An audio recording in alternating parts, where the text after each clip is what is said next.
So when you talk about the way things are, you're not surrendering to the reality. You're just adjusting to the reality. You're adjusting to that which you can change and that which you cannot change. And you're accepting what you cannot change and saying, well, what can I change? Well, I can change me and I can change the environment around me. What I cannot change is the way the whole world operates. And the best I can do at that point is understand what it is. Like if there's a mountain sitting in front of me, I could wish there was no mountain, or I can try to understand the structure of the mountain so I can know how to get around it. Do you understand? Does that make sense? Right. So this is the way I want to present this to you. Okay. So let's keep going here.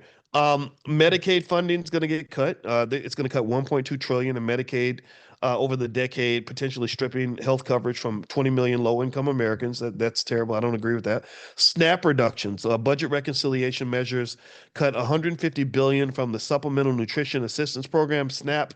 Again, terrible. I benefited from SNAP. My mother was on welfare when I was a baby. That's important. Five, corporate tax breaks over work relief. The bill's permanent extension, a 100% bonus depreciation, and expanded corporate deductions disproportionately benefits large corporations, costing 500 billion over 10 years, while worker-focused provisions like the tip tax exemption are capped and phased out for incomes above 150,000. There's a risk of inflation. Economists from the Brookings Institute warn that the bill's deficit finance tax cuts combined with proposed tariffs could fuel inflation, raising consumer prices by 1.5 to 2% annually.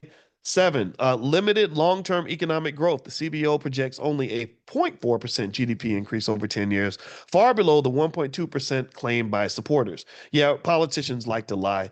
My wife was telling me that a high percentage of politicians are actually psychopaths.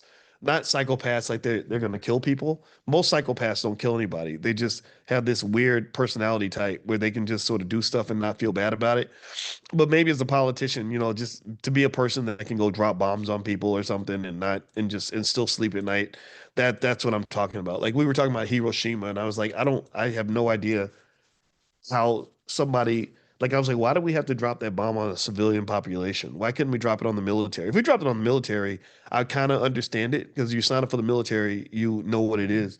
But you're dropping that on people, and I wouldn't want people to do that to us, So that's so yeah, psychopaths, politicians, a lot of them are. And remember, we elect those people too. So let's not forget that. All right. So next eight, increased tax burden on future generations. The bill's deficit spending shifts financial burdens to future taxpayers with interest payments on the added debt projected to cost 400 billion annually by 2030. Of course, absolutely. It undermines Social Security and Medicare. I told you Social Security is going to be, it's going to start dying in about 2035. By 2035, Social Security will not be able to truly fund itself. So at that point, what I'm saying to you is that you can't do what everybody else is doing. Most Americans are not prepared for retirement. Most Americans are going to get killed when it's time to retire. And why is that? Well, because psychologically speaking, we have a society that's built on instant gratification. Things like saving and protecting yourself long term is not really a high priority. People get extra money. Their first thought is to go spend it. I think you can spend it, but you have to invest some of that.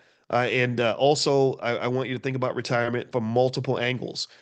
When my parents retired, their part of their retirement did come from their pension. Part of their retirement came from Social Security. Part of their retirement came from having the house paid off. Part of the retirement came from investments that they'd made. Part of the retirement came from investing in their children who were going to make sure they're going to be okay. So even family, the decision to have children, how you raise those children, that is an investment too.